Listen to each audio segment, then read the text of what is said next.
that you guys are hitting that thumbs up on the video, man. Appreciate y'all for showing support. The one thing that I didn't think was going to be this massive conversation that Dan Roushar came out yesterday, and you want to talk about calling guys out and putting guys to task on the front floor. Dan Roushar basically saying we may have a tackle problem, boys. Now, he's not saying problem, as in can't be fixed, but talked about Braxton Jones yesterday. Talked about Darnell Wright yesterday, which is very concerning. That's my boy. And did not have glowing reviews on either one. With Braxton Jones, he said he saw some things that he liked in the Miami one-on-ones and felt like during the joint practice there were things there that the Bears could win with. And he talked about that next game and how he basically said he reverted back to whatever that was. He did. He did say that. Bro, he literally went. He reverted back to whatever that was. Yeah, he said that everything that he was lacking in last year in practice, he was doing it right. But as soon as the game started, it was total opposite. Right back to the same issues again. No balance, no weight. Which is truly concerning. Well, I guess I shouldn't say that. It's kind of what we expect here from Braxton Jones. I'm not going to say it's concerning because you did draft Ozzie, but it is tough to hear that when you're in a 3-tackle competition, which may be a 4-tackle competition. We'll get to that here in a second. But then he called out Darnell Wright, and I think that was a shock to almost all of us. And what he said about Darnell Wright was that at times he is unfocused and doesn't bring enough energy. And I've never been an NFL player. I've never been an NFL anything. It's a little inconsistent. Yeah, very inconsistent is kind of what he was breaking down there. I asked Tom Waddle today, and he told me there's only 2 things that you can control as an NFL player. You control how focused you are, and you control how much energy you bring. For a top 10 pick who you selected over Jalen Carter. We will not forget that. Oh, we didn't have the infrastructure to do it. Shut your mouths. Who you selected over Jalen Carter. That's very tough to hear. But I'm not going to overreact on that. He's not saying, again, it's still Dan third year. Dan is not saying that anything. This is his third year. This is his third year. Yeah, he's still learning. But focus and energy shouldn't be something you're learning right now. His comment about Darnell Wright was that Darnell is out there and he's got poor technique and he doesn't do his job and he goes out there and he falls over on his back every time we see him out there. He said at times he has poor focus and poor energy. Is that a reflection of his previous coaching staffs? That coaching staff is not here. We're not giving anyone else that excuse right now. We can't give that excuse to Darnell Wright. If we were sitting here talking about Caleb Williams, who is a number 1 overall pick, but also still a top 10 pick, if we were having the conversation, poor focus and bad energy, we'd be talking about why did we get rid of Justin Fields? I can't believe. Can we trade back for Mitch Trubisky? Little Nate, and now Nate Davis had no energy and no focus, so that's a different conversation. And again, I'm not saying that these are things that can't be fixed, and Dan Roushar is not saying these are things that can't be fixed. But on that right side today, after hearing that was before practice, we're seeing now Ozzie Trapillo get work in with the 2s at that right tackle spot, which is a position we know he's comfortable at. On the left side, boys, Theo Benedict took number 1 snaps today. Oh, the Canadian Eagle took number 1 snaps at left tackle. Is it possibly that he is just going through the motions of Dan Roushar going through the motions of critiquing everything to the T based upon Ben Johnson's instructions, or is it like for real? Like, well, he's a mid tackle. Here's what I'll say. He's ranked high with his low energy and unfocused. He's still ranked high. Here's what I'll say. Nobody in that building is speaking anything that Ben Johnson isn't saying. So there's nobody in there who's saying something that it's not how the team is currently feeling about their tackle situation. Dan Roushar isn't just making this up Or he's not nitpicking and trying to just light a fire under these boys. It's in the audio's having a problem. He's giving you. Hey, you turn it down. You want it more? We're listening. He's giving you what the team is feeling currently about the tackle position. And I think that is where you kind of look at it and go, that's a real concern. And Theo Benedict with the ones is crazy. Well, Theo Benedict was in at the beginning of practice and at the end in situational periods. That's concerning. I would say that it's just more about motivating. You know, you sit there and basically put people on put them to task. They're not going anywhere. What are they going to do? You know, all right, you're not going to play. We're going to put the number 3 guy, Theo Benedict, to practice and just show you that we're not going to take any crap. We expect you guys to perform. So, and, you know, it's still early. Guys going to round themselves into shape. I feel like Darnell Wright is going to, you know, shape up and do what he has to do. But I just think it's more like, look, the coach is like, I'm not here to be a friend. I need production out of you guys. So I'm going to let everybody know, hey, he's not doing it. If anything, these guys read the clippings. They hear what people are saying about themselves. If you're not motivated to do anything, then that's on you, because that's all that is just a form of motivation. Maybe. Or it's exactly what this coaching staff has been. Honest. This coaching staff has been upfront and honest with us at every point of the way. That is true, but devil advocate, in the first part of that article, he did say to get Darnell Wright to be an all-pro, he needed to fix these things. So that could be motivation. That was the whole article in the beginning part. He was like, he needed to do this, and he needed to do this, and he needed to do that. So this might be a form of coaching him up. I was just standing next to him.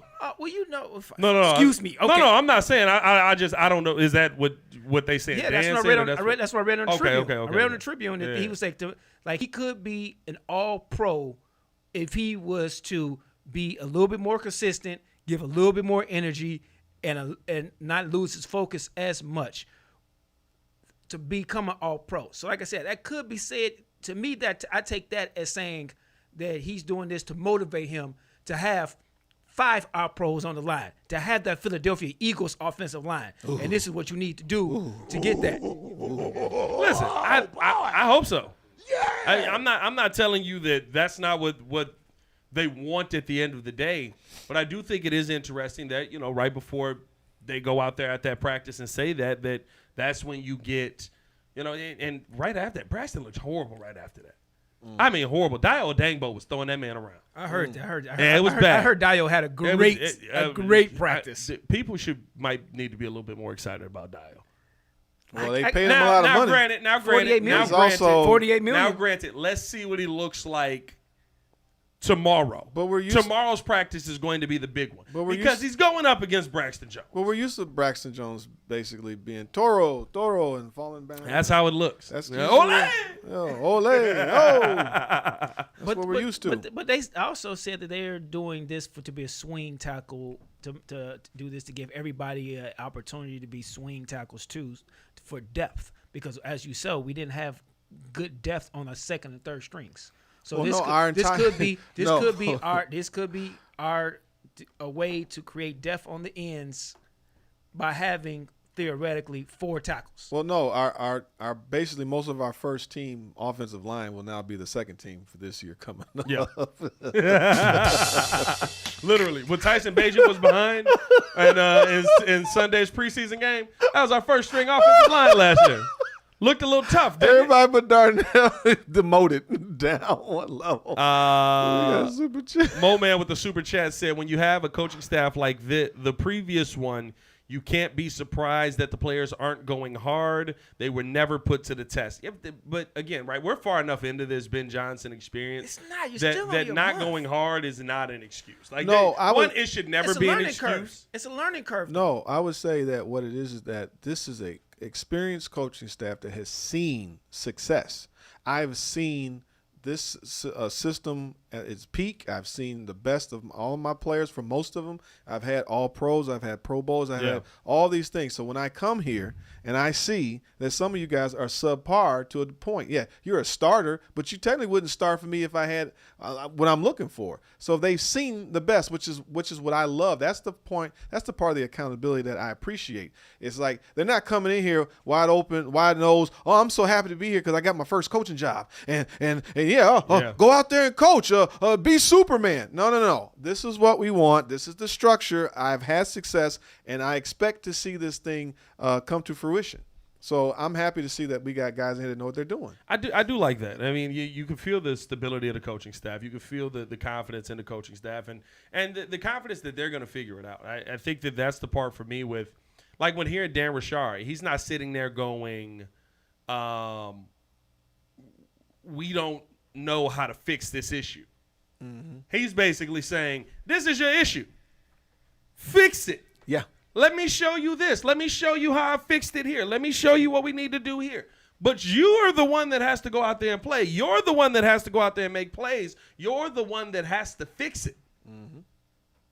And if you can't fix it, we will find somebody who can. And I think we're seeing that on the left side currently with this left tackle competition. I mean, we started preseason with your left tackle competition as Braxton Jones, Ozzie Trapillo, and Karan Amagaji. Mm-hmm. Braxton Jones today was going with the 2s. Ozzie Trapillo was on the right side. Karan Amagaji's going with the 3s. Mm. That's your left tackle competition. And you may head into a season right now where it kind of quarterback conversation. If you've got 2 quarterbacks, you got none. Right. If you got 4 left tackles, you don't have one.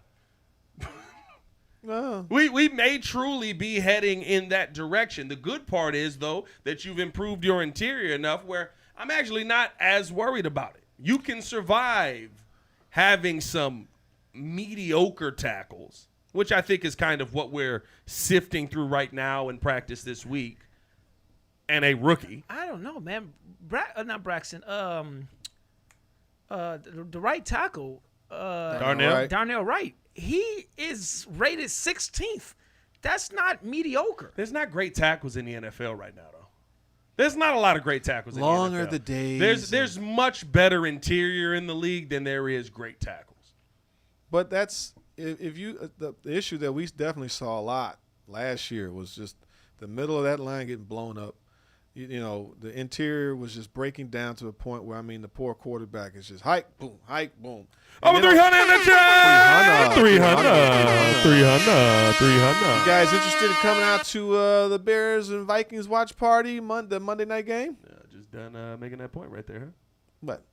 You were making a point. I can get back to it, but I was in the middle of it, you went 300. I mean, the point is that, you know, the interior line was definitely a huge issue last year. I mean, outside of El Toro over there and getting sacked with the quarterback, if you don't at least get that middle with the center exchange in your guards, I mean, like, you might be able to actually create lanes for the running back to, run through and actually get some, because, I mean, how often are we really doing a lot of off tackle running versus more so zone, interior, we do more probably inside than you are versus outside zone. I mean, listen, there's right now Ben Johnson is a man of his word. There's a ton of gap scheme being run. There's a ton of outside zone being run. They don't know what they're going to be best at. I personally think they're better up the middle running gap scheme. I think that DeAndre Swift is best at running the gap scheme. Yeah. His yards per carry would say that he's better at running gap scheme plays. Right. But for some reason, most coaches run him outside zone. Now, Ben Johnson ran him a ton of gap scheme when he was with them in Detroit. So we may continue to see that happen throughout this season as, you're trying to establish a running game for this team. And he's probably smart enough to figure out, look, if the weakness of my team is the tackles, I'm not going to keep getting them exploited. Is it a weakness, though? Ozzie looked good all camp long, though. And he looked good when he got in the game. Well, we don't know yet. Here's what I say about Ozzie. Ozzie has looked good versus what? level 2, top Pat, second my string. audio is jacked. Is my audio messed up? What the heck is going on, bro? Mm-hmm. I gotta hear it. Or is it me pulling on the cord? I don't know. Check. Test. Can y'all hear me now? You might be just coming in hot, No, I turned him down. like the gain. Maybe I it's turned the- it down. the I top adjusted it all. Yeah, adjusted both. Let of me them. know if y'all can hear me now. Can you hear me now? you- Like that sounds distorted. Yeah, that one sounded just a little distorted right there. We'll figure it out here. Yeah. But hold on. Adjust the stand. Oh, that does sound. Yeah, it does. Can you hear me now? Yeah. I'll do that. It's static. Yeah. Y'all hearing static? It might be the gain is too high. On Could that be. one mic. Could be. Yeah, this one works. But no. The mic sound like it got wet. Hey, yo, King Booker World, relax, brother. Flag on the plate. What was that, brother? No, he said you got a little too much spittle. He said he got a little too much spittle. That's all. King Booker World. Jeez. That was It's crazy. a family show over here. But no, man. I think that honestly, the part that I look at with what Ozzy has done is you haven't seen it verse Top. number ones. Yeah. You know what I mean? Like that's the big concern. You haven't seen it versus number one defensive ends. You start off the season. No. Do you not count our own defense as number ones? He's running with the twos. But he got tick with the ones, though, I heard. He did get ticked with the ones, and he was working with against Dio Odengbo. I like Dio Odengbo. Dio Odengbo is not Aiden Hutchinson. Dio Odengbo is not Myles Garrett. Dio Odengbo is not Trey Hendrickson. Dio Odengbo is not Javon Hargrave. I don't know if you squint your eyes. Dio Odengbo is not. We paid him hoping he turns into Listen, that. I hope that he turns into it, and I think he got to have some skill set to say that. I think that he is. Dio is showing you that he, one, can set the edge, which is all Dennis Allen is truly asking him to do, and two, that he does have pass rush moves to get home, but he's not Micah Parsons. Like literally, your first. Well, if you squint your It's eyes only a few of those, though. little I bit. get your point, though, but it's only a few of those. No, but few of here, those- no, but those here's guys like that. here's my point. I wasn't just saying names. You start your season. Javon Hargraves, Aiden Hutchinson, Micah Parsons, Max Crosby. Saints are kind of dead right now. The entire Ravens defense, I take your pick on that defensive line over there. You got Trey Hendrickson. If he ever signs a contract versus the Bengals, he's going to get either Brian Burns or Abdul Carter. He did pretty good against Abdul Carter when he played him. But It's going to be some prop. TJ Watt, like you have to see what he's going to look like versus better competitions, which is why I really would have loved to see him at left tackle this week. But it doesn't feel like you have an answer right now. Even if Ozzy is the answer, do you want to throw Ozzy out there with the number ones right away versus that litany of list of guys that I just gave you? You probably want to go with somebody who's a veteran or who's been in the league or who has some plays, whatever it is. Well, it's still a learning curve. I mean, I think I was going to say I'm hoping that Dio, for example, Dio is the modern Akeem Hicks. We get that, Wrong part of the field, but no. Dio was a defense. I mean, he's a defensive end He's a / defensive tackle. end. You want him to be I'm saying that the it's new a comer hit. of Alex Brown.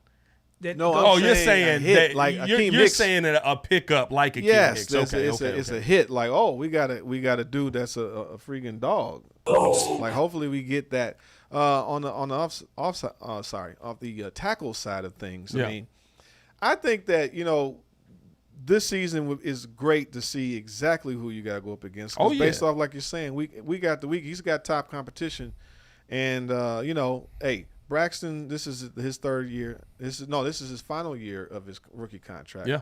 So, if anything, get him good enough so we can trade him. But he's not. I don't think he's worth a long-term investment. And we can see what Ozzy's about. Because guess what? If we have to, then we'll just have to draft another guy in the next year. And I truly think even if Ozzy is a swing tackle, if Ozzy spends his first year as a second-round pick as your swing tackle, you did something right. Mm-hmm. If he's a guy that you could put into the game at all of these different positions and he feels comfortable, he looked good at right tackle today, running with the twos. Yeah. You could tell that he's comfortable playing that position. I mean, when you put him out there versus the Dolphins, there was one move that killed him, the cross chop. He had that run on him a couple of times. That one killed him. But that's also learning. I mean, like 100%. You have 4 weeks. You have training camp and 4 weeks to kind of figure out the speed of the game, and then you got top competition coming in there because you still got, like you said, Lions. Aiden Hutchinson is in there too. You got Vikings, Lions, Cowboys, Raiders. I mean, that's a problem. Ravens, Bengals, you gotta get Giants, Vikings against Steelers. Is T.J. Watt, Eagles. I'm with Dexter. Browns is Myles Garrett. You don't have a week where there's not a pass rusher that is not trying to kill you. But you also don't want to put Bird Legs Jones out there either. Yeah, wisdom tooth. No, but I like Dexter's comment. If Ozzie solid, go with him. Braxton too far along to be still in quicksand. If 100%. you're the rookie, just barely right where Braxton is, you go with the rookie.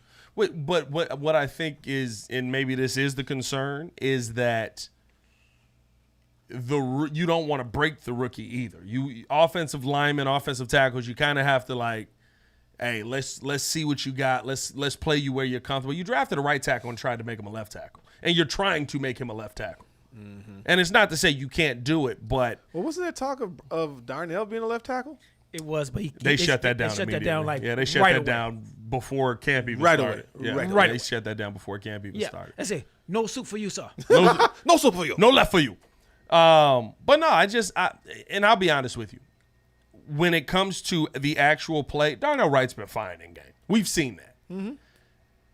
It might be what you're saying, that Dan Roushar just wants more out of Darnell. Maybe that puts Ozzie on the left side. Maybe that, puts Braxton in the starting spot and you have Ozzie there waiting in the wings. Maybe Theo Benedict balls out and all of a sudden he's the one, the Canadian Eagle is the one who goes out there and surprises all of us. I have an eagle noise. Yeah, we got nothing for an eagle? How about this? Oh, that was perfect. Where did it go? That was, Joel. You played it early. You messed it up. Oh, well, whatever. What's up yours? That's what I was going to play. What's up yours? But Joe Boo. It's funny because, like, for the first time, because of what you have on the interior, because I've seen what Darnell Wright can be, because of Drew Dolman and all that, like, I'm not as worried about the left tackle competition, but you would like to have solid there. Right. Yeah, because you're going to end up being like the Chiefs then, because the Chiefs last year, they had solid inside and their tackles were really weak, and that ended up being a problem. So you kind of want to have that with the gauntlet of pass rushes we have start the season. You want to have a little want to solidify that position. You okay? Yeah. You all right over there? Little stroke action. Solidify? Yeah, solidify. There you go. Couldn't get it out. You got it. The essence wasn't essence. But you want to get this person in line to create the unity of the offensive line, so they know they don't get abused for the first 5 weeks. Yeah. Not 100%. And I think the thing about Ben that I love and about this coaching staff that I love is they're smart enough to also figure out how to help that, right? You have Colston Loveland or Cole Kmet over there helping Chip. You have DeAndre Swift or Kyle Monangai or Roshan Johnson, whoever it is, helping in that backfield. Like you have these guys in place that actually are good enough to – yeah. Go ahead. You have these guys in place who are actually good enough that you don't have to worry as much. So I think it's just a different conversation, puts you in a different position than where we've been in the past. Let's keep this thing moving along, though. Appreciate y'all for tuning in and showing love. Hit that like button. Subscribe to the page. Leave a 5-star review. Y'all know what to do. Let's finish it out with this, boys, because we do got joint practice this weekend. Ooh. Got actually tomorrow.